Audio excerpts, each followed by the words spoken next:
Hapa tuko na Mkambala, ndugu yake kabisa na Jux, zungumze naye akiwa amefika hapa, tuelezee faraja zake, atuelezee na mengi ambayo tunatamani kama wanahabari kuweza kujua. Mkambala inakuwa salama kabisa. Yama. Nashukuru Mungu. Mambo poa sana. Kabisa. Nashukuru. Naongea kiasi gani mpaka sasa? Kusema kweli mimi na furaha sana kwa sababu ni kitu ambacho ni kikubwa kwake, afu ni kitu ambacho kinatokea mara moja kwenye maisha yake yote. Ni sawa kwa siku ulozaliwa ndo sawa siku naoa, ndo hiyo ya. Ndoa ya kwanza ni ndoa ya kwanza, hata kama kuna ya sita kuna ngapi, lakini ndoa ya kwanza ni ndoa ya kwanza. It's always like that. Mkambala ulitambulishwa mashemeji wengi sana, lakini Priscilla alikuja kwa muda mfupi tu, hafla binvu ndoa tumeiona leo tunafanya reception. Ulilitarajia hili kutoka kakako? Kwa nyie ndo mnaona ni muda mfupi. Okay. Lakini public imeanza kuwa almost like 1 year, lakini nahisi wana muda kidogo, wana muda. Okay. Wana muda, lakini kuweka mambo public ndio imekuja hivi karibuni, lakini wana muda sana. I don't think kama kuna mtu ameweza akakurupuka tu wiki mbili akamuoa mtu. Kwa huu ulitarajia hivi? Nilitarajia. Okay. Kwa sababu was different from other relationship. Kulikuwa kuna utofauti Sijui siwezi nikakuelezea, lakini kuna utofauti upo. Sawa. Mkambala, ukituambia tofauti unaingia katika kundi la mashemeji ambao ulikuwa unapitisha huko na mani wewe noma, lakini kwa Priscilla mwenyewe ukaona huyu sawa. Hilo swali ndio niliacha. Si ndio? Ndio. Sawa. Kwa sherehe ambazo zimeanzia Nigeria mpaka leo imekuja reception Tanzania, sijajua huko kama ndugu mtu umejipanga vipi leo kuhakikisha kwamba kilichofanyika Nigeria huko kama kijafanyika chochote. Uzuri, kuna interview nishaifanya before. Uzuri ni kwamba tulishaona ulichokifanya. Si unaelewa? Kwa hiyo sisi tutafanya zaidi yao. Unaelewa? Tofauti wa mashemeji wa Tanzania na Nigeria upoje? They're not fake at all. Kama umekosea wanakuambia.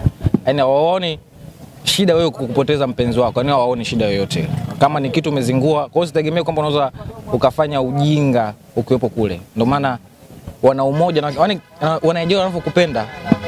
Hii love ambayo wanaionyesha wanaanza kwa kuchukia hivi. Yes, that's like that. Kwa ndio kitu ambacho nimejifunza. Hawana unafiki at all. Maisha yanaendaje sasa hivi? Jux ameingia kwenye ndoa, natumai kama mdogo wake kuna mabadiliko ambayo unayaona. Brother before ndoa alikuwa hivi, brother sasa hivi kwenye ndoa imekuwa hivi. Yapi machache ambayo unaweza kutuambia labda? Uzuri ni kwamba haijawa kama ujue zamani ndio kwa unataka desturi kwamba huyu ni mke wa blaza, sitaki kuongea naye. Sio ni nini, lakini tumeishi kwamba ni watu fulani kama kwamba tunaongea chochote kile. Mimi naweza nikaongea na Juma kitu ambacho sasa hivi ama chochote ambacho kimepunguza kusema kweli. Naweza nikaongea chochote na Juma, naweza kanijibu chochote kwa muda wowote. Sawa. Yes, the same thing. Msaada sometimes unajua tena wadogo. Hivyo bado naendelea kupokea hela vile vile. Sawa. Haikufanya nayo kubadilika kuona sasa hivi na mimi mfumo ubadilike, tuhame Tanzania twende Africa East?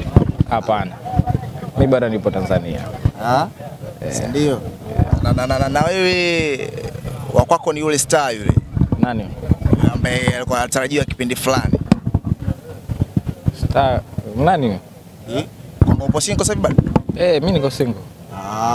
Nigeria kulikuwa napata taarifa zako bwana Mkambala. Mimi? Hapana, sio kweli. Sio kweli. Sawa, kweli ni upi kwa shemeji yako kuwa mjamzito? Tanzania wengi wanalizungumzia hili. Wewe ndio utuambie ukweli.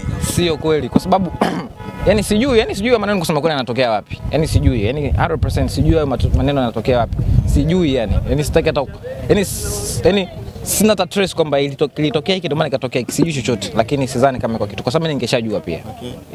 Unahisi labda ni huenda yale maneno ambayo yalikuwa yanasemekana, labda Jux alisema atapandikiza labda mtoto na kumuona Priscilla kidogo kama kitumbo kinaongezeka, ndo watu kinawapa maswali. Hivi kwa nini apandikize mtoto? Nikuulize wewe, kwa nini apandikize mtoto? Unauliza nyinyi na familia. Kwa sababu wewe mimi sidhani kama Juma anaweza akasema kitu kama hiko. Nyinyi ndio mnavitoa hivyo vitu, sio hivyo? Nyinyi media. Kwa hiyo nyinyi ndio kumniambia sasa hivyo vitu mmevitolea wapi? Kwa sababu mimi sidhani kwa nini afanye hivyo. Sidhani. Hiyo Priscilla si mjamzito. Sio mjamzito. Wananchi wanampa maneno, sio shemeji yako. Sasa unanitafuta sasa. Hamna, sio mjamzito. Si ndio? Ndio. Tuambie umejipanga vipi leo mundani kwenye masuala ya utunzaji? Ukiwa kama mdogo mtu unatumai saa brother anatoa sana, sijajua kwa upande wako. Kusema kwa swala utunzaji tulione tu ndani. Kusema kweli bado sijajua chochote. Mimi nitakuwa mtu wa kuokota hela. Kabisa. Ambie kitu ni na mfuko. Sawa. Ambie kitu wa vijana wenzako pia. kwa sababu natumai 7 itakuwa linakupush brother ameoa. Sijajua kwa kuna hela kufanya uone rahisi kuja kuoa au vipi, lakini mwenendo wako wewe mwenyewe tu unavyoona kuoa sio rahisi. Yaani sio kitu ambacho unaweza kukurupuka, kwa sababu watu wengi wanaokurupuka mwisho wa siku wanaishia hivyo kwamba unaweza kwamba yani unatafuta perfect life bado una yani kwamba yani uwezi kudate mpaka uoe. That's the big thing kwa Muislamu kwamba yani usiku kufanya tendo la ndoa mpaka uoe, lakini na sisi tunajua wote wa Tanzania tulivyo. Kwa hiyo sometimes inabidi tutumie njia nyingine ili tujue the perfect one. Sawa. Kwa sababu unaweza ukamsubiria mtu ukamnanilia mwisho wa siku akaja kwa mtu ambaye hayuko sawa. Sawa. Irudishe mwezi kadhaa nyuma mlipokuwa Nigeria kule. Zile mila zao za wanaume kuina machidi wakawa wanaguswa miguu ya Priscilla na wazazi wake nini, ikasema kwa nini nafanya hivyo na nini. Hebu tuelezee kwa sababu wewe ni mwanafamilia. Hiyo ni traditional yao, yani hiyo ni lazima kwa kila ndoa. Lazima afanye hivyo. Kuna traditional wedding ambayo ni lazima ifanyike na kuna white wedding lazima zifanyike Nigeria. Sawa. Yes, always like that. Yani hiyo ni utamaduni wao, lazima hivyo ufanye. Sawa. Mtu kama wewe unaenda kumchukua mke, kwa lazima utii maamuzi ya wakwe. Yeah. Tumalize na hili ndugu yangu. Sherehe harusi ilifanyika ya Kiislamu, ilivyoenda Nigeria pia ikafanyika kwa padri pia.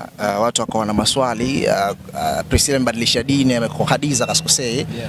Kwa nini shughuli zifanyike kwa Kiislamu na zifanyike pia kwa dini ya Kikristo pia? Sijajua ni mfumo upoje, labda wewe ndio tueleze. Afu yeye pale tuseme ni mtu ambaye alikuwa na host ni pastor, lakini sio ya Kikristo. Hii kama celebration ambayo traditional wedding, maki kwa traditional wedding, baadaye ndo tukahamia kuna ukumbi, sawa? The other day ndo katokea hiyo white wedding. White wedding is like a celebration kama hii. Kwa hiyo ilifanyika Nigeria, inafanyika hapa. Lakini mtu tu alikuwa na host ni mtu ambaye anafahamiana na mama yake Prissy. Kwa hiyo it was like that kwamba lakini sio wa Kikristo. Sasa ningesema hivyo, lakini sio unajua mtu kama mimi sasa hivi ni Muislamu, lazima nitafanya mambo nayojua mimi. Kwa ndivyo naweza kusema. Tukumalizia Mkamba. Ndio. Tukumalizia kwa watu. Tusubiri matukio. Matukio sio? Yes. Ndio. Shukrani sana. Sawa. Ako umetuvuruga kidogo. Kanya bana. By the way, utaratibu wako. Hongera pia umefika, umewaka sana. Tukianza tumechoka collection ndo kanivarisha. Makeup, let's gum. Nywele, Persco, kucha, mtoto Idi, yani kila kitu kipo on point. Tupo hapa kwa ajili ya kaka yetu bwana. Umekuja peke yako pia? Kati unajua shemeji yetu yule bana uko naye afu.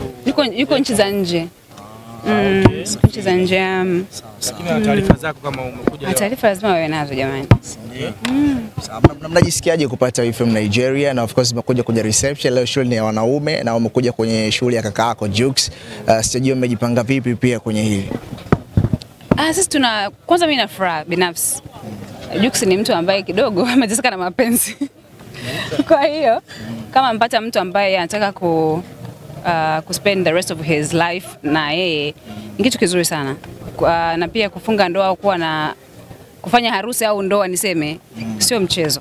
Ni maamuzi magumu sana. Kwa we are so proud of you Juma Jux, and we love you Priscilla so much. You're most welcome. Tanzania ndo nchi yako sasa hivi. Tunakupenda, tunasubiri tu watoto. Unasema Jux ni mtu ambaye ameteseka sana na mapenzi. Ila sasa hivi kama kajipata hivi. Unitegemea hili? Kajipata maskini kaka, tukajipata unajua ukipata mtu ambaye anakupenda na kuheshimu, mnapendana, mnaheshimiana. It's a good thing. Na Nigeria pia tunawapenda jamani. Kwa hiyo tunawakaribisha sana Tanzania. Natumai ulikuwa unafuatilia sana Nigeria kule walikuwa wakionyesha au sisi ni wa Nigeria na mavazi na nini. Leo nisikie tu pia wa Tanzania kuonesha kile ambacho tumebarikiwa, and of course umependeza kama ambavyo tunaona. Mlipanga leo kuwavuruga kwa namna ile ambayo wao walifanya? I think hatuja kwa kumvuruga mtu yote. Ni kila mtu anapenda tu kwa namna yake. It's a big celebration honestly. Na muda mrefu sana Tanzania hatujawa na celebration kubwa kama hii. Kwa hiyo kila mtu amejipanga kwa uwezo wake. Tumeweza kupendeza tu kwa ajili yetu yenyewe. Sio mashindano haya. So yeah. Sawa. Lakini inasemekana kwamba kule wao walitisha sana, kwa hiyo wanategemea pia na huku na sisi tuwakilishe vyema kama ambavyo kule kwao walifanya. Ndio kama hivi tumekuja kuwakilisha sasa. Msubiri muone watu wanakuja hapa. Mtazimia. Jiandaeni Sawa. Yako kolini sasa. Center. Kidogo tuambie kwa sababu tumeona yako umefanya kimya kimya kati ya Sinta wewe. Nimefanya nini? Mzungu, si nini? Sherehe yako ya ndoa kwa ufupi. Wewe ulifanya kimya kimya ya Sinta. Sasa kama nifanya kimya kimya nataka kujua nini? Si nimeamua kufanya kimya kimya. Kwa nini hujafanya masherehe kama haya? Napenda vitu vya kimya kimya. Kwa nini? Kwa sababu nimependa iwe hivyo. Umechangia sana shughuli za watu ya Sinta. Umechangia sana. Sana Sali, Wewe umeolewa? Amini umeoa? Alhamdulillah. Umeoa? Alhamdulillah. Mkeo yuko wapi? Mmoja tuonyesha. Kuna vitu vingine unajua ni maamuzi ya kitu kama ndoa au familia ni maamuzi ya mtu binafsi kama ataki kwa mitandaoni au hataki. Lakini pia sijaolewa bado. Ile ilikuwa tu ni send off. Sijaolewa ile bado. Kwa hiyo nikiolewa labda nitafikiria. Niite bingo cha nchi itasimama. Nini? Ndio. Sasa hivi ni Jux na Priscilla. Hongereni pia watu wa industry mwaka huu kidogo mmeonekana wengi sana kuamua kuingia kwenye ndoa. Mtu sahihi unatulia tu. Especially kwa wanawake tunapenda sana kuwa na kutulia, kuwa na familia tunapenda. Sema tu ni vile wanaume wa Dar es Salaam ni vivuruge. Kivipi? Bye. Bye.